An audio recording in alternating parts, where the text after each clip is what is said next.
Baik, kita lanjut ke bagian yang ketiga, termasih dalam intercompany profit ya berkaitan dengan fixed asset.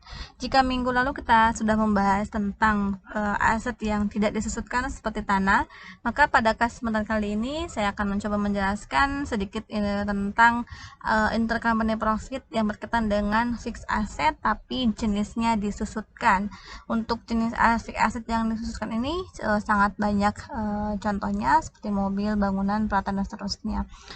Nah, perbedaan antara fixed asset yang disusutkan dengan tidak disusutkan itu terletak dari pengakuan realisasinya. Nah, seperti yang saya sudah jelaskan di awal, bahwa ketika aset tetap tersebut termasuk ke dalam non depreciable atau aset tetap tidak susutkan, maka di sini pengakuan release gain-nya pada saat perusahaan yang membeli itu sudah menjual kepada pihak luar. Tapi kalau sepertinya jenis asetnya itu depreciable yang disusutkan, maka si pengakuan release gain-nya itu pada saat aset tersebut digunakan oleh parent atau oleh subsidiarinya. Untuk mempermudah pemahaman terkait ilustrasi intercompany profit ini, di sini ada contoh dan pengenalan tentang dampak yang akan ditimbulkan jika transaksinya berhubungan dengan fixed asset yang depreciable. Pada tanggal 31 Desember 2015, PTP menjual kendaraan kepada entitas anak seharga 210 juta. PTP memperoleh kendaraan tersebut pada 1 Januari seharga 300 juta. Berarti di sini tanggal 1 Januari si PTP memperoleh kendaraan, dia membeli kendaraan dengan harganya, dengan kosnya senilai 300 juta. Berarti yang 300 juta ini kita akui sebagai cost PTP membeli barang dari orang lain. Lalu di tanggal 31 Desember PTP menjual si kendaraan tersebut kepada PTS, kepada anaknya. Berarti di sini bagi PTP yang 300 juta itu sebagai cost, harga jual kepada anaknya senilai 210 juta. Maka bagi PTS si yang 230 juta diakui sebagai costnya. Sehingga untuk pengakuan release gain-nya seperti yang kita ketahui bahwa masa manfaat si kendaraan tersebut selama 5 tahun. Berarti di sini jika si PTP membeli kendaraan pada tanggal 1 Januari 2014, maka kendaraan tersebut akan habis masa manfaatnya di 31 Desember 2018. Namun sampai tanggal 31 Desember 2015 ini si PTP malah menjual kendaraan tersebut, sehingga kepemilikan atau masa pakai yang dilakukan oleh PTP itu hanya berlangsung 2 tahun. Sehingga dari total umur manfaat kendaraan yang 5 tahun ini sudah terpakai 2 tahun, maka tersisa tinggal 3 tahun. Berapa nih keuntungan yang diperoleh oleh PTP dengan dia menjual kepada PTS atas kendaraan seharga 210 juta ini? Berarti kita lihat nih bahwa untuk menghitung adanya keuntungan atau kerugian, maka kita harus mengetahui book value atau nilai tercatat atau nilai buku dari si kendaraan tersebut. Nah, di sini kan ada harganya itu 300 juta. Lalu untuk book value-nya senilai 180 juta karena di sini ada akumulasi penyusutan sebanyak 2 tahun. Kita lihat bahwa untuk untuk menghitung depresiasi expense-nya dengan membagi antara 300 juta dibagi 5 tahun sehingga diperolehlah 60 juta per tahun. Karena si PTP baru menggunakannya 2 tahun, maka yang 60 juta per tahun itu dikalikan 2 tahun sehingga diperolehlah akumulasi penyusutannya 120 juta. Nah, untuk menghitung book value-nya itu dengan mengurangkan antara cost dengan akumulasi depreciation-nya.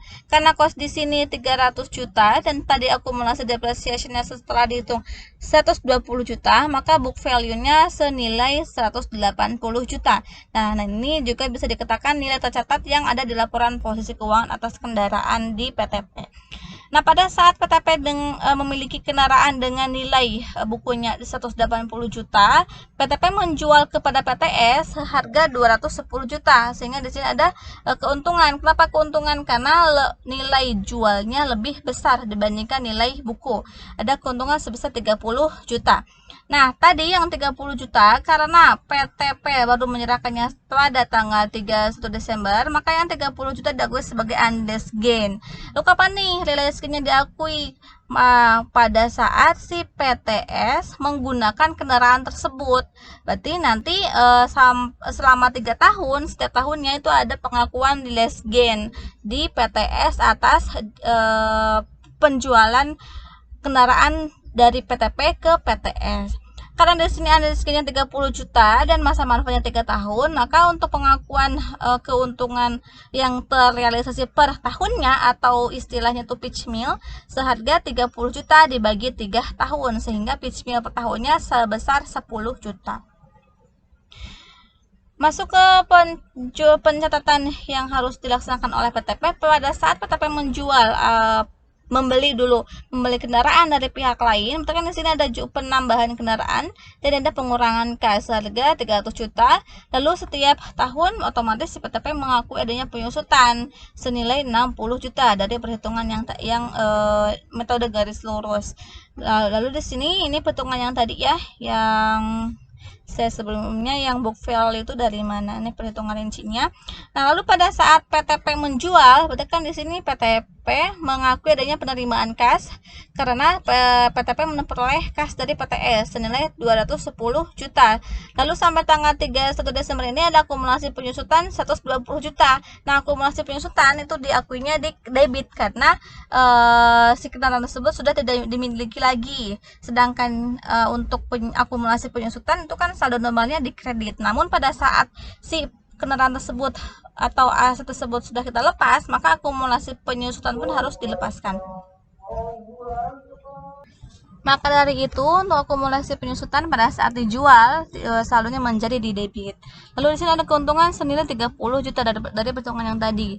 Lalu selain itu, di tanggal 31 Desember, si PTP juga harus mengakui adanya keuntungan yang belum terrealisasi karena pada tanggal tersebut si kendaraan masih dipegang oleh si PTS, belum digunakan. Dia masih diakui sebagai unrealized gain. Dan selanjutnya ada eliminasi atas transaksi penjualan. Jurnalnya debit tindak kendaraan, ada keuntungan penjualan kendaraan, dan di kreditnya ada akumulasi penyusutan. Selain itu, untuk pencatatan di PTS-nya karena dia membeli kendaraan dari induk, maka di sini kendaraan di PTS bertambah senilai harga beli dari induk yaitu 210 juta dan pengeluaran kasnya. Ini untuk dampak jurnal dampak yang ditimbulkan pada laporan konsolidasi akibat adanya jurnal eliminasi yang penjualan kendaraan ini, sehingga diperolehlah untuk kendaraan pada saat konsolidasinya menjadi 300 juta, akumulasi penyusutannya itu menjadi 120 juta dan keuntungannya menjadi 0. Untuk yang di sini tadi kan karena di sini kita harus mengakui adanya realized gain, berarti si realized gain ini akan diakui pada saat si PTS sudah menggunakan kendaraan. Di sini pada tanggal 31 Desember, berarti kan si PTS sudah menggunakan sama 1 tahun. Dan kita harus mengakui piecemeal atas penggunaan atau keuntungan per periode pada tahun tersebut.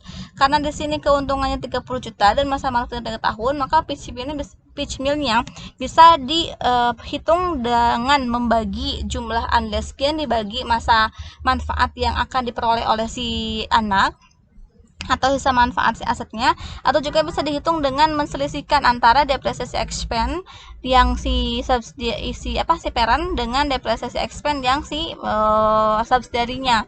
Di sini bisa diperoleh untuk depresiasi expense untuk di induknya 60 juta dan untuk di anaknya 70 juta. Nah, kita selisihkan hasilnya 10 juta, jadi sama saja. Boleh menggunakan tadi mau membagi dengan sisa masa manfaat atau dengan menselisihkan depresiasi expense. Lalu untuk yang selanjutnya ada pencatatan keuntungan yang tadi ini pada saat dampak yang ditimbulkan terhadap laporan konsolidasian atas adanya keuntungan yang terrealisasi tadi kan keuntungan yang terrealisasinya itu 10 juta, maka dampaknya menjadi seperti ini.